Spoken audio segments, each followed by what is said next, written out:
Hi guys, well thanks for waiting. I'm sorry for waiting, but I have school. So let's start. Chapter 1, A New World. Early morning, somewhere in Vale. Opening his eyes, he became aware of his current situation. Lying in the middle of a grimy alleyway was not something the traveler would expect when the worlds were reset. Getting up, he made sure he had all his essentials. Clothes? Check. His camera? Check. The Neo-Deca driver? Check. As he exited the alley, he noticed several differences about this new world compared to the others. High in the sky, the moon was shattered. That was something new. In all his years traveling through the many Rider worlds, none of them had a shattered moon. With nothing else to do, the traveler decided to wander about, taking in his surroundings. Walking around in this new city while also taking some pictures with his camera, he tried to remember what happened before this. The 20 Rider worlds had been fused into one by Schwartz, the battle against another ZO2, his power as decade were stolen, the ride watches breaking and the histories of the Kamen Riders crashing down all at once, him getting his powers back from the young demon king of time, the plan to defeat Schwartz, Zio becoming Oma Zio, resetting the worlds and separating them again. Lost in his thoughts, he didn't notice the two teenagers ahead of him, chattering with each other. Bumping into one of them, he came out of his trance. The traveler glanced at them for a moment and noticed that one of them, a blonde of about 17 years of age, had a monkey tail. He must have spent a bit more time staring at the tail than he thought as the teen the tail was attached to suddenly spoke to him. What? First time seeing a monkey faunus? The blonde asked with a slightly amused tone and a small smirk on his face. The traveler took a look at the blonde and his companion. The blonde was wearing a white shirt that showed his well-built chest as well as some black pants. Oddly, the teen had bow staff hanging on his back. His companion, on the other hand, had blue hair and some goggles. The bluehead was wearing some clothes that the traveler was 50% sure he once wore a long time ago, maybe. Curiously, the bluehead had a type of rifle strapped to his back. The traveler couldn't see much of it from his point of view. Hello? Anybody in there? The blonde said, gaining his attention. I'm Sun, this guy's Neptune. He introduced. Seen anyone commit any crimes around here? Neptune interjected, we're a pair of junior detectives and are out to capture some bad guys. The duo took out a pair of gold badges, VPD labeled on it with the words Vale Police Department engraved below the insignia. Vale? That's what the city's called? The traveler thought. So, good sir, seen anything to report? Sun interrupted his thoughts, somewhat hopefully. The two must be bored and looking for something to do. I don't think he wants to talk to us, Neptune whispered to his partner, though not quietly enough for the traveler to hear. You got a name? The blue-haired teen asked. Thinking for a second on whether or not he should tell them his name, he thought there was no harm in telling them. Tsukasa Kadoya, and no, I haven't seen anything weird. The traveler spoke for the first time since waking up in this new world and walked away, leaving the two junior detectives. Having spent most of the morning wandering the city, Tsukasa decided to take a small break and sit down on a courtyard bench. Some families were having a day out nearby. Without thinking, Tsukasa took out his ride booker and got out a deck of cards. Shuffling through the cards, he spent some time glancing at the armored heroes depicted on each card. Yusuke, Shuchi, Shinji, and more up until the Demon King Sugotokiwa. Meeting each of them and helping them grow as Kamen Riders. That was his role in the multiverse. At the end of the deck, Tsukasa realized that he had a new rider card. The rider depicted on the card was grayed out and had a grasshopper-themed suit. That wasn't new to Tsukasa. Most riders had some sort of bug theme to their suits. Kamen Rider 01, Tsukasa read the name of the new rider, maybe that's the rider of this world. He thought for a second before realizing something was off. Normally, every time he entered a new world, he would gain some knowledge of it and his clothes changing to match his role in the world. Looking down at what he was wearing, he realized that he was wearing the same clothes as he did in the world of Zio. Thinking about it more, he also realized that he knew absolutely nothing about this new world, only knowing the city he's in thanks to Sun and Neptune's badges. What's going on? Tsukasa mumbled to himself and stored his rider cards back in the ride booker. Before he could think more about his situation, Tsukasa heard something odd. It was faint, but he was sure that he could hear a train. There are no train tracks nearby, so it must be below ground. He thought to himself. Tsukasa stood up and was about to leave the place when the situation escalated. A loud explosion rang out, and the ground in the center of the courtyard collapsed. The train Tsukasa thought he heard came out of the hole with some people being thrown off it. As the people panicked and ran away, Tsukasa wondered if this was why he's in this world. Without any worries, he approached the derailed train and the 4 unconscious people that came with it. But before he could get near it, something came out of the ground. Several large black masses of flesh slowly climbed out of the hole. Some of them were wolf-like, some were like boars, and more types of animals. All of them were pitch black in color and having bone-like armor and having blood-red eyes. These weird animals began to attack the fleeing civilians. Without thinking, he sprinted towards one of the black wolves trying to chase a small family. Tsukasa, somewhat stupidly, slammed his body against it right before it could sink its fangs in the family. With the wolf's attention on him, he knew it was time to transform. Tsukasa took out his Neo-Deca driver, a magenta and black-colored belt buckle with the other 18 Heisei rider symbols excluding Zio surrounding a circular glass center, and put it on his waist. A strap came out of the side of the Neo-Deca driver and wrapped around his waist. The ride booker, a thick metallic white box with a small cylinder on one of its sides, with a black stripe and a symbol of a barcode-like mask in the stripe. Opening it by pulling the driver's sides, the central part of it turned clockwise, and a slot revealed itself. Taking out one of his rider cards, this one depicting the figure of a magenta rider with the helmet having green visors and 5 black cards sticking out of it, a yellow gem in the center card, and the words Masked Rider Decade, he said the magic words. Henshin. Tsukasa flipped the card and inserted the card into the slot in his driver, with the barcode symbol could be seen through the glass in the center, closed it back, a hologram manifesting in front of the driver displaying the name of the Kamen rider and announcing it. Kamen Ride Decade. Before the Black Wolf could attack him, several shadowy translucent figures appeared around Tsukasa and converged on him, a full-bodied armor materializing on him. The armor had an X-shaped black line with thick white outlines along the right shoulder pad to the chest piece. The suit itself was a bit bulky and was black and gray along with some white on its inner legs and arms, except for the green visors. Several cards came out of the Neo-Deca driver and flew towards Tsukasa's head, attaching itself to the helmet and forming its horns. The yellow gem glowed for a second before magenta colored the suit, between the horns on his head, the shoulder pads, outer legs, arms, and chest. Standing in the center of the breach, gaining most of the retreating civilians' attention, was the destroyer of worlds known as Kamen Rider Decade. Chapter 2, The Breach. Tsukasa normally doesn't give it his all when fighting, be it against monsters or other riders. Seeing as whatever these black animals were part of the former category, he still held back. The monsters themselves tend to fall from a few shots and slices from his ride booker, so it wasn't a problem for him. The problem was that the courtyard had a good number of civilians who weren't able to get out in time. That and the fact that many are continuing to come out of the open ground, including some sort of black and white snake with heads on both ends. Until that gets sealed up, more monsters will keep coming. Already knowing how to solve the first problem, Tsukasa tried to figure a solution to the other. Wizard? Maybe, he thought as he cut down 2 more of the black monsters. Hearing a loud crash nearby, Tsukasa turned to his side and saw a car had been thrown at a group of monsters. Right, the people that had been thrown off the train from earlier had woken up.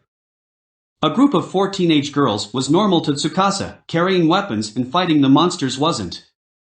It wasn't the weirdest thing he has seen, a time-traveling train will continue to be number 1. They were doing a pretty good job in Tsukasa's eyes. However, like him, they are only dealing with the symptoms and not the cause. said cause being the large hole in the ground. That form should be able to deal with it, Tsukasa decided. Before he could start with his plan, Tsukasa heard a loud gunshot from the sky.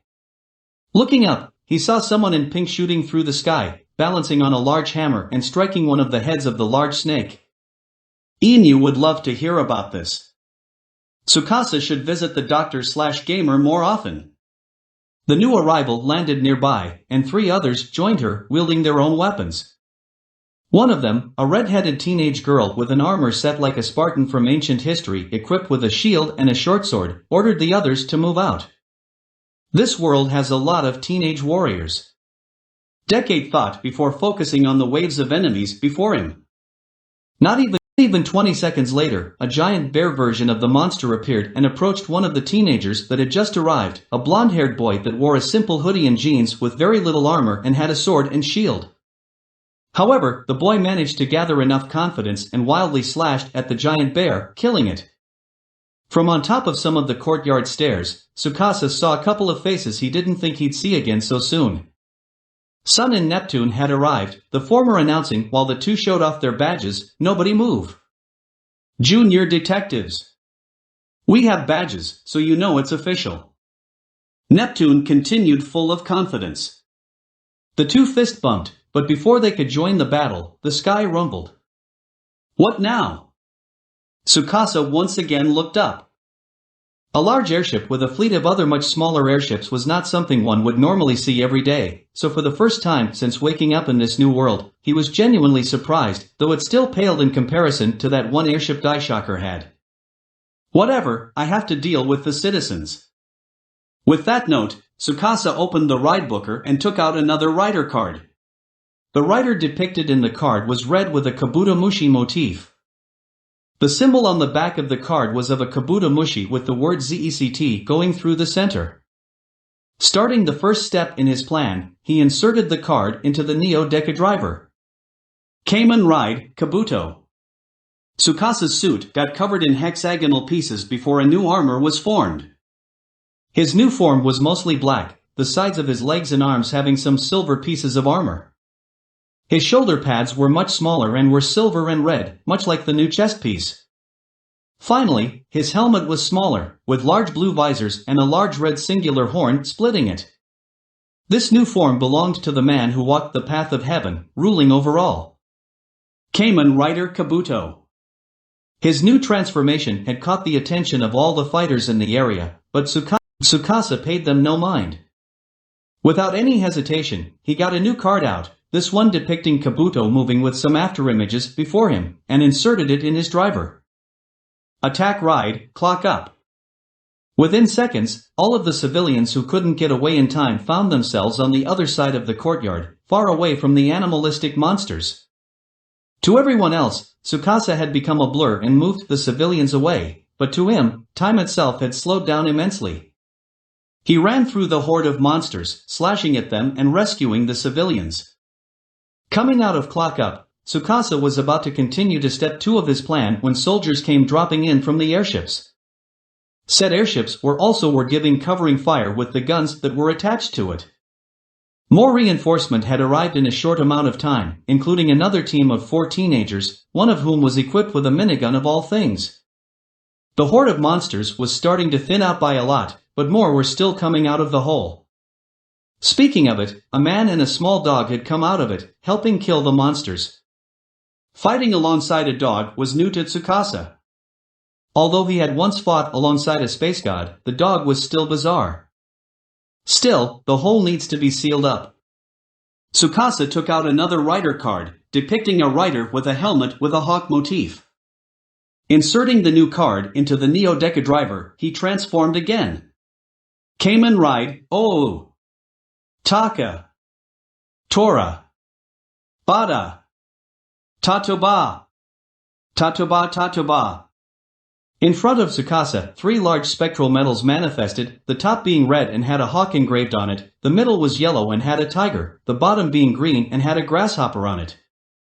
The 3 medals fused and formed OO's symbol before sticking to Kabuto's chest. A new suit formed, the undersuit being black. The helmet was the same as depicted on the card with bright green visors, the arms having gauntlets that were yellow with some claws folded in, and legs that were a simple green with minimal design. Finally, the chest piece had the symbol of OOO on it. This new form was that of Kamen Rider OO and belonged to a man that had no desire. Tsukasa, however, wasn't going to use this form for long. Taking out another card, he quickly inserted it into his driver and closed it. Form Ride OO, Sagotso. Sai. Gorilla. Zo. Sagozo. Sagozo. 3 new metals manifested, all being a shade of silver and had a rhino, gorilla, and elephant engraved on them. The metals fused and stuck to his chest, changing Tsukasa's form once again.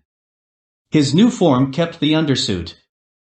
However, the helmet has changed into the single-horned silver rhino with red visors, the gauntlets and shoulder pads were much larger and silver in color, and the legs were a pitch-black color. This was OO Sagozo.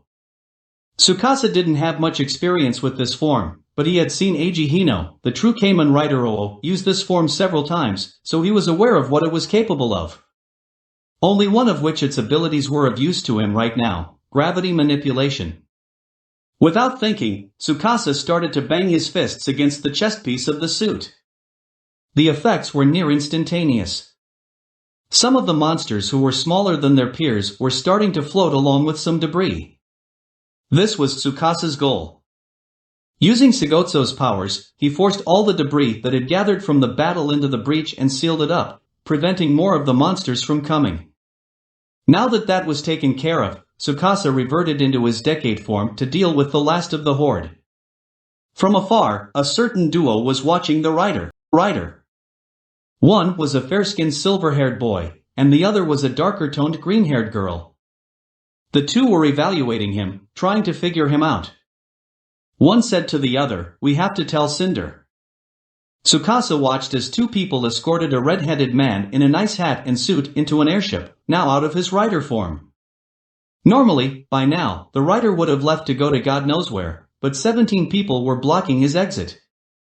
He could just open a dimensional wall, but this world was starting to interest him. Of the 17 people preventing him from, 3 of them were adults, one of which was rambling very quickly.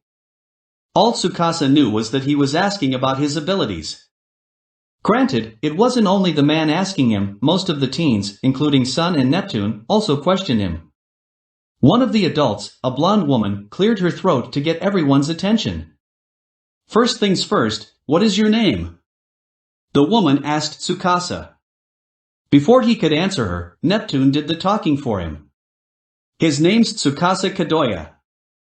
Sun and I bumped into him earlier," Neptune said with a smile upon his face. "Alright then, what were you doing here, Mr. Kadoya?" She continued interrogating him.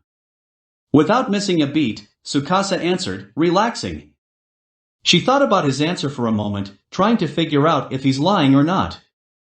Regardless of whether she concluded to, the woman continues to ask him questions. "Where did you get your powers?"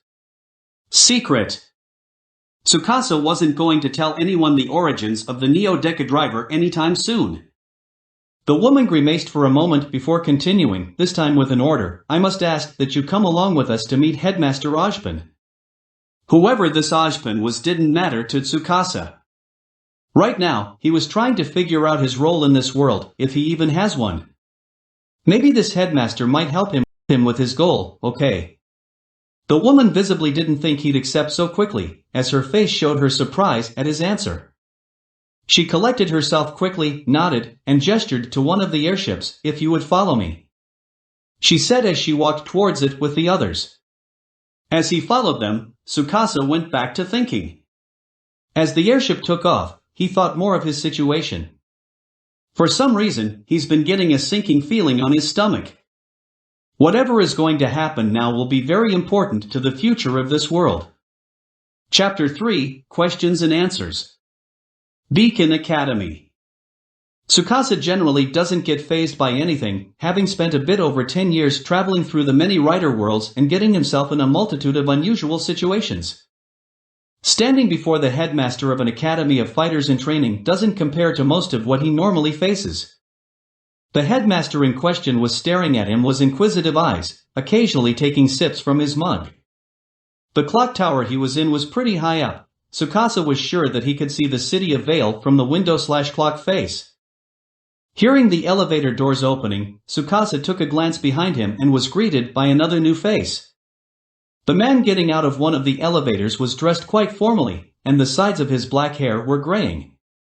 "Now then, shall we begin?" Ashbin said, getting the traveler's attention. "As Ms. Goodwich may have already informed you, I am Professor Ashbin, headmaster of Beacon Academy.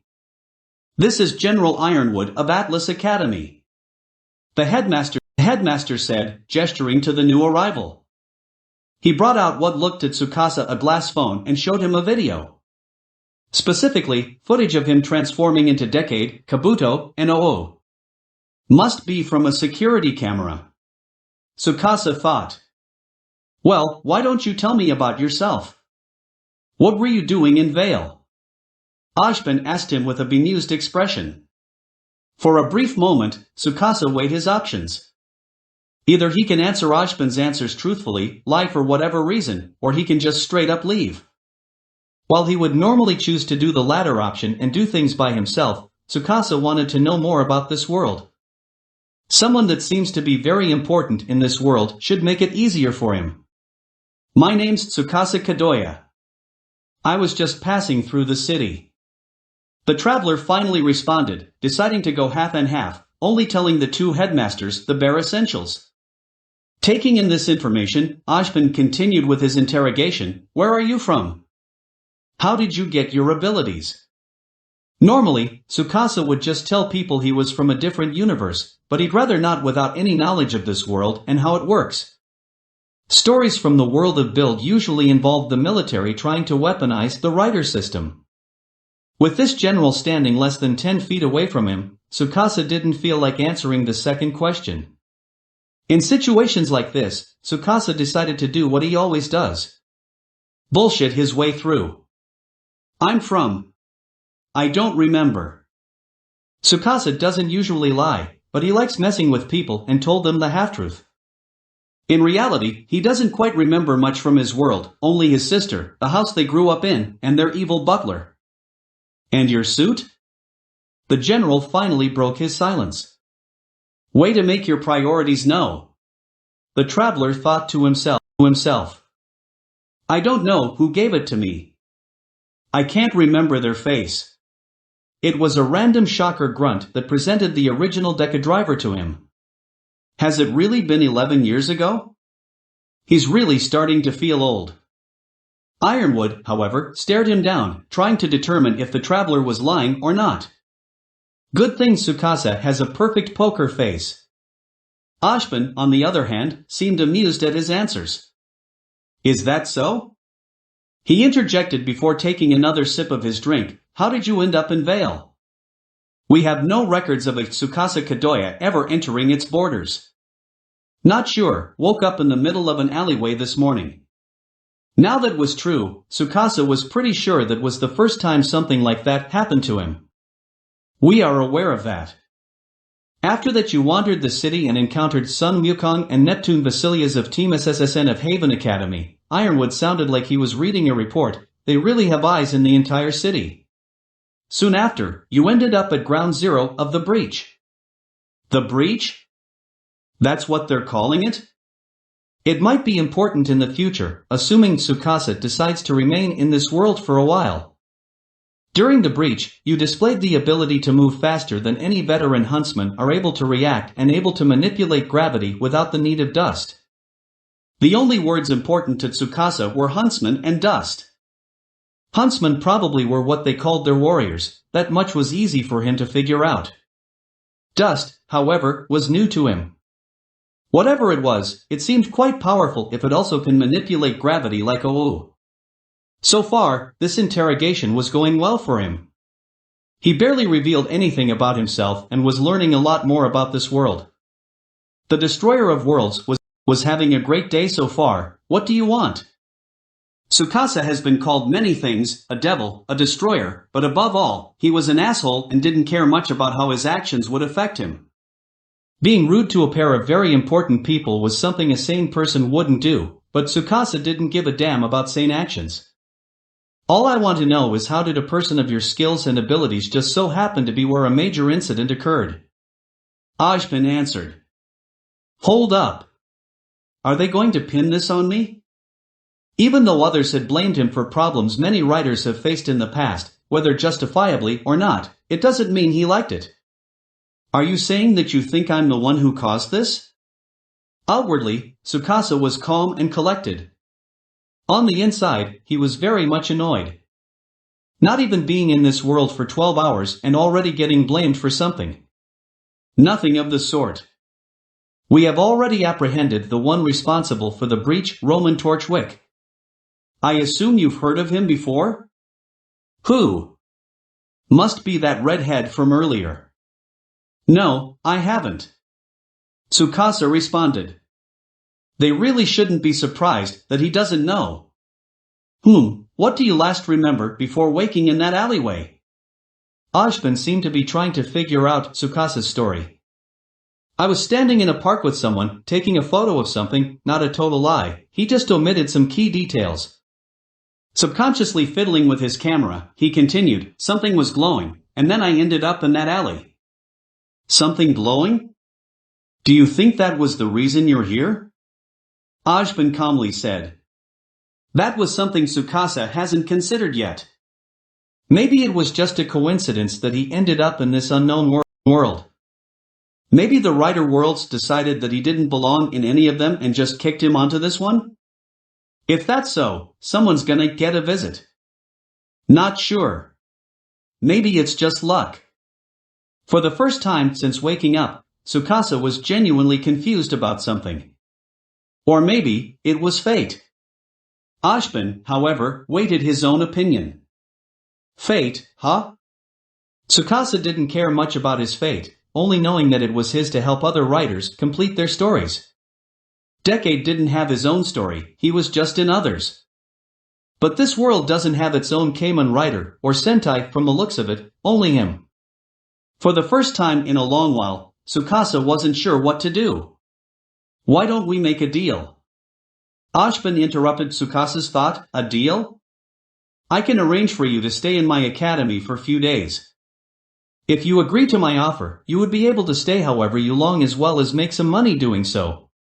Let me guess, you want me to teach in your prestigious academy? So that was what Ajpin was after, and judging from the look of surprise from Ironwood, the general didn't know Ajpin was going to drop this on him. It was smart, giving Tsukasa a way of fitting into this world. Was that his role? Teaching children how to fight? You are correct, help my students know how to fight, and I'll do everything in my power to help you find out about your past. Wait, did Ajpin think he had amnesia? That's ironic, seeing as Tsukasa had lost his memories a while back. Thinking about it for a moment, with how he worded his answers, it wasn't that weird of a conclusion to come to. Don't know what he can do about someone from another world. I'll give you some time to think about it. I'll ask Miss Goodwitch to show you where you can stay for the next few days. Ajpin took out his device from earlier and typed in a message for whoever this Goodwitch was. Are you sure about this, Ajpin? Ironwood was skeptical of the traveler, not that Tsukasa could blame him. How was one supposed to react to a completely unknown person with a mysterious past and abilities far exceeding those supposedly the best of their kind? I have a good feeling about him, James. Ajpin said like it was obvious. Did they remember that Tsukasa was still in the room? Before their conversation could continue, one of the elevator doors opened, carrying the woman from earlier. If you would so kindly follow her, Ms. Goodwitch will show you to your place of accommodation. Now Ajpin was practically repeating himself. Tsukasa decided to make himself scarce and entered the elevator with Goodwitch, leaving the two headmasters to discuss. I am Glinda Goodwitch, the combat instructor of Beacon. Ms. Goodwitch, or Glinda, introduced herself to Tsukasa. I would warn you, if you break any of the rules enforced in Beacon, we would have to punish you accordingly. So she was the strict teacher. Night, Tsukasa's room. Now alone with his thought, Tsukasa could finally unwind for a bit. The room he was given wasn't all too bad, a comfy bed, a nice desk to work on, a decent bathroom, a balcony, and another room next to it. From what Ms. Goodwitch had told him, every teacher on campus was given an extra room for their extracurricular activities. Lying on his bed, Tsukasa was now thinking up the pros and cons of agreeing to Ashbin's deal. Firstly, he would get a stable income. Something tells him this world doesn't use yen. Secondly, he could find out more about this world with access to the campus library. Ms. Goodwitch gave him a small tour of the place on the way to his room. The only disadvantage he could see was that they'd probably monitor him 24/7. He'll also have to deal with a slew of teenagers to teach. He didn't teach the others without coming to blows with most of them. Now that he's thinking about it, Tsukasa was not even sure what he would be teaching. Probably combat. If he decides to leave, however, Tsukasa would be operating with little to no knowledge. He also doesn't have a single penny, or whatever they use as currency, to his name. They'd also still be tracking him and keeping an eye on what he's doing. Tsukasa knows that he can easily outrun them, but it would be a hassle for him. Plus, with the extra room he's got, Tsukasa would be able to process the photos he's collected from the world of Zio if he stayed. He was swamped when he was there. Putting a pin on the thought, Tsukasa went to sleep. He can think about it more tomorrow. Students' dormitory, in a certain room. Cinderfall was reviewing footage of the breach, specifically of a certain magenta fighter. Mercury and Emerald, mostly Mercury, were telling her about the Traveler. And he just sealed up the wreck. Just like that. Mercury finished up his story. "What are we gonna do, ma'am?" Emerald chimed in. "Interesting." Cinder mumbled, his abilities seemed to on par with a maiden's. "Regardless, we'll just have to keep monitoring him. I'll have to inform her." To be continued.